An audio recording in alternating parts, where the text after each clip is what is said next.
اللهم صل على محمد وآل محمد اللهم صل على محمد وآل محمد. بسم اللہ الرحمن الرحیم. اسلامی آئیڈیالوجی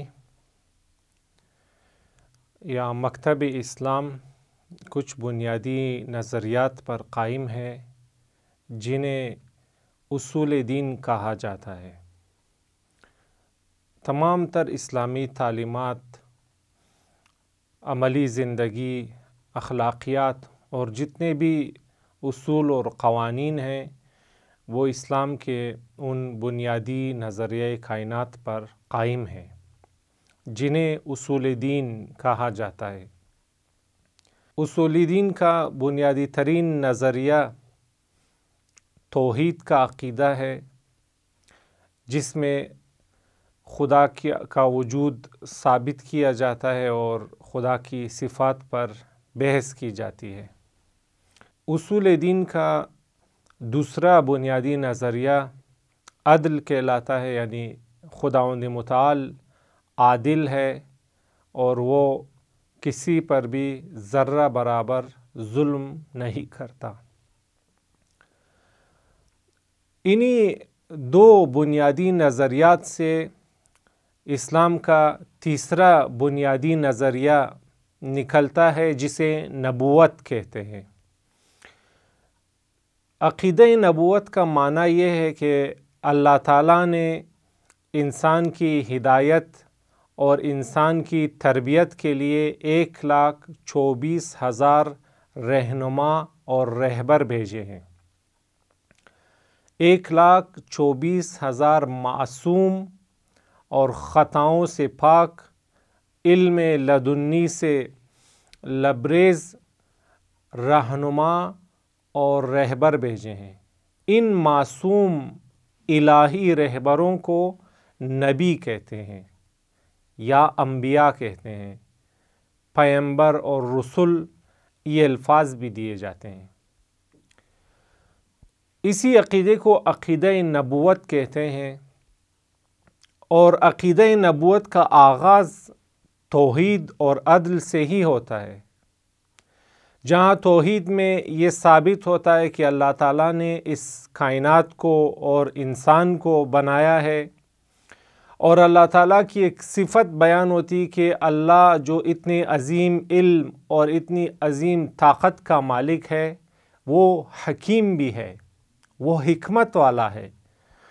اس کا ہر فعل کسی مقصد اور ہدف کے تحت ہوتا ہے. اور یہیں پر یہ سوال پیدا ہوتا ہے کہ اللہ تعالیٰ کا ہر فعل اگر کسی حکمت، ہدف اور مقصد کے تحت ہے تو انسان کو اس نے کس مقصد کے لیے بنایا؟ اور وہاں پر جواب دیا گیا حکمت کی بحث میں کہ اللہ تعالیٰ نے انسان کو کمال حاصل کرنے کے لیے پیدا کیا، اور کائنات میں حقیقی کمال اور تنہا واحد کمال خود اللہ تعالیٰ ہے. کائنات میں اور جتنے بھی کمالات، خوبیاں ہمیں نظر آتی ہیں وہ سب کی سب اللہ کی پیدا کردہ ہیں. وہ اللہ کی صفات کا نمونہ اور اللہ کی صفات کا مظہر ہیں.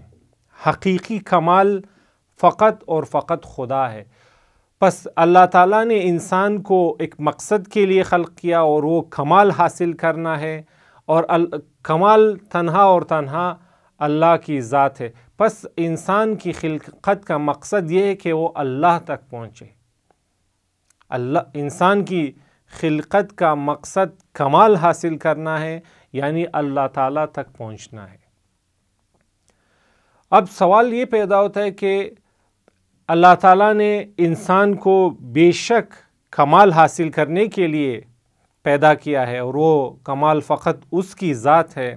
انسانی عقل اس بات کا اٹل فیصلہ کرتی ہے، اور دوسری طرف جب ہم انسان کو بھی دیکھتے ہیں تو ہم دیکھتے ہیں کہ ہر انسان کمال کی ترقی کی جستجو میں ہے۔ خود انسانی وجود، انسانی کارکردگیاں، انسان کی تمام تر کوششیں اس بات کے لیے ہیں کہ انسان کمال تک پہنچے، ترقی تک پہنچے۔ الفاظ ممکن ہے بدلے ہوئے ہوں، مختلف الفاظ استعمال ہوں، کبھی ہم کہیں کہ انسان کمال تک پہنچنا چاہتا ہے یا ترقی حاصل کرنا چاہتا ہے، یا انسان بلندی کی طرف جانا چاہتا ہے، یا انسان خوشبختی اور سعادت چاہتا ہے۔ یہ الفاظ مختلف ہیں، لیکن حقیقت یہی کہ انسان ایک بلندتر ہدف کی طرف جانا چاہتا ہے۔ انسان واقعی کمال اور خوبیوں کو چاہتا ہے، ہر انسان، حتیٰ وہ انسان جو خدا کے منکر ہیں، ایتھیسٹ ہیں، ملحد ہیں، انہیں بھی اگر آپ دیکھیں تو وہ بھی اپنی زندگی میں کمال حاصل کرنے کی جستجو میں ہیں، وہ بھی ترقی چاہتے ہیں۔ دنیا میں کوئی بھی صاحب عقل، صاحب شعور انسان نہیں ملے گا جو کمال اور ترقی سے متنفر ہو، جو کمال حاصل نہ کرنا چاہتا ہو، جو ترقی کا مخالف ہو۔ ہر انسان کو آپ دیکھیں گے کہ وہ فطرتاً اور انتہائی کوشش کے ساتھ کمال اور ترقی کی جستجو میں۔ بس دونوں حقیقتیں نمایاں ہیں۔ ایک طرف سے عقل یہ واضح طور پر سمجھتی ہے دلائل کی روح سے کہ انسان کو اللہ تعالیٰ نے کمال حاصل کرنے کے لیے، ترقی حاصل کرنے کے لیے خلق کیا ہے، اور دوسری طرف سے انسانی وجود خود گواہ ہے کہ واقعی ہر انسان کمال اور ترقی کی تلاش میں ہے۔ انسان کی تمام تر کوششیں اسی مقصد کے لیے ہیں۔ لیکن اب یہاں بنیادی ترین سوال یہ پیدا ہوتا ہے کہ انسان کا کمال، انسان کی ترقی کس چیز میں ہے؟ یقیناً ہم سب کمال چاہتے ہیں، ہم سب ترقی حاصل کرنا چاہتے ہیں، لیکن سوال یہ ہے کہ ہم انسان کا کمال کس چیز میں ہے؟ انسان کی ترقی کس چیز میں ہے؟ کیا انسان کا کمال اور ترقی فقط مال و دولت سمیٹنے میں ہے؟ کیا انسان کا کمال اور ترقی ہے کہ اس کا ایک مضبوط جسم ہو، یا وہ ایک باڈی بلڈر ہو، یا کوئی اسپورٹس مین ہو، یا کسی ہنر میں وہ ماہر ہو؟ انسان کا کمال اور اس کی ترقی کس چیز میں ہے؟ یہ ایک سوال ہے۔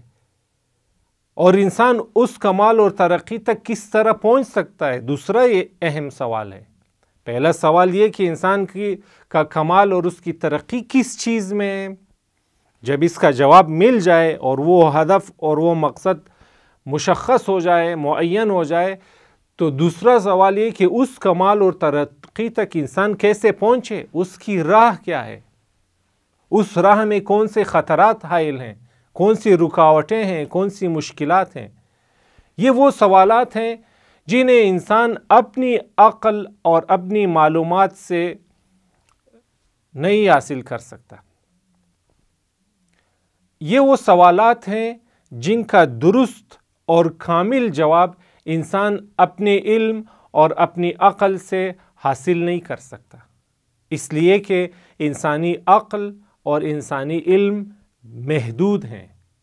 انسان نے کئی سو سال یا کئی ہزار سال کی ترقی کے باوجود اس وقت آج کے دور میں یہ محسوس کیا ہے کہ اس کا اتنا سارا علم اس مادی کائنات کے مقابلے میں ایک قطرے کی حیثیت بھی نہیں رکھتا۔ انسان کا اتنا وسیع علم جہاں ہم دیکھ رہے ہیں کہ ہزاروں کی تعداد میں یونیورسٹیاں ہیں، لاکھوں اور ملینوں کی تعداد میں کتابیں ہیں، تحقیقات ہیں، اور ہزاروں لاکھوں ملین آرٹیکل لکھے جا چکے ہیں۔ ان سب کے باوجود آج آئنسٹائن جیسا عظیم سائنسدان کہتا ہے کہ ہمارا اتنا سارا علم اس مادی کائنات کے مقابلے میں ایک قطرے کی مانند ہے، ایک سمندر کے سامنے۔ حتیٰ وہ کہتا ہے کہ قطرے کی حیثیت بھی نہیں رکھتا۔ انسانی علم اتنا محدود ہے، انسانی عقل بھی محدود ہے، چونکہ انسانی عقل علم سے ہی استفادہ کرتی ہے۔ عقل کا کام تجزیہ اور تحلیل کر کے نتائج تک پہنچنا ہوتا ہے۔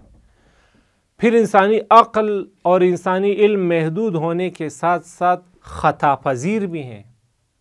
ہر انسان محسوس کرتا ہے کہ اس نے زندگی میں سینکڑوں بار غلطیاں کی ہیں، غلط فیصلے کیے ہیں، غلط نتائج تک پہنچا ہے۔ انسان خطا پذیر بھی ہے، انسانی علم اور انسانی عقل، اور اس کے ساتھ ساتھ انسانی علم اور انسانی عقل خواہشات سے، شہوات سے، غضب سے متاثر بھی ہوتی ہے۔ انسان کی نفسیاتی خصوصیات اس کے عقلی فیصلوں پر اور اس کی علمی تحقیق پر اثر انداز ہوتی ہیں۔ تو ان محدودیتوں کو دیکھتے ہوئے یہ بات از حد واضح ہے کہ انسان خود نہ وہ کمال متعین کر سکتا ہے جس کے لیے اسے خلق کیا گیا ہے، نہ اس تک پہنچنے کی راہ اسے معلوم ہے۔ اور یہی وہ مقام ہے جہاں انسانی عقل کہتی ہے کہ خود اللہ تعالیٰ ہمیں بتائے کہ اس نے ہمیں کس مقصد کے لیے خلق کیا ہے، اور اس مقصد تک ہم کیسے پہنچ سکتے ہیں، اس کا راستہ کیا ہے، اس راستے میں کون سی رکاوٹیں ہیں، کون سے موانع ہیں، کس طرح ہم اس سب کو عبور کرتے ہوئے اپنے مقصد تک پہنچیں۔ خود خدا ہمیں آگاہ کرے۔ ہماری آگاہی کے لیے کسی انسان کو، ہمارے جیسے کسی کامل انسان کو بھیجے جو ہمیں امور خلقت سے، ہمارے کمال اور ہماری ترقی سے اور اس کی راہ سے ہمیں آشنا کرے۔ جس کے لیے ایک مثال دیتے ہیں کہ فرض کریں اگر کسی انسان نے اپنے دوستوں کو دعوت دی ہو اور گھر میں بڑا اہتمام کیا، اس نے رنگین دسترخوان بچھائے ہوئے ہوں، لیکن اس کے دوستوں کو اس کے گھر کا راستہ معلوم نہ ہو، اور یہ خود بھی اگر انہیں اپنے گھر کا ایڈریس نہ دے یا کسی رہنما کو انہیں لانے کے لیے نہ بھیجے، تو سب کہیں گے کہ یہ مہمانی اور یہ دعوت بے مقصد تھی، عبث تھی، بے فائدہ تھی، اس لیے کہ اس نے اہتمام تو کیا لیکن اس نے اپنے مہمانوں کو گھر کا راستہ نہیں بتایا۔ ہم انسان بھی اللہ تعالیٰ کہتا ہے کہ تم ایک مقصد کے لیے میں نے خلق کیا ہے، ایک عظیم مقصد کے لیے، لیکن اگر ہمیں وہ اس مقصد تک پہنچنے کی راہ نہ بتائے، ہمارے لیے رہنما نہ بھیجے، تو یہ اپنے ہدف کو نابود کرنے والی بات ہوگی اور ساری خلقت عبث اور بے فائدہ کہلائے گی، اور یہ بات حکمت خداوند متعال سے بہت دور ہے۔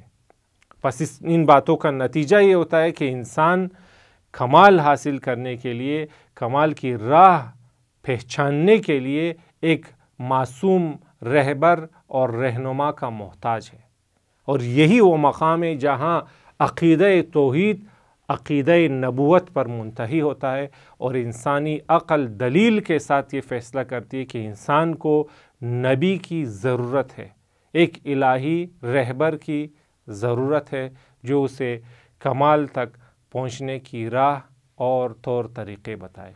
والسلام علیکم ورحمۃ اللہ وبرکاتہ۔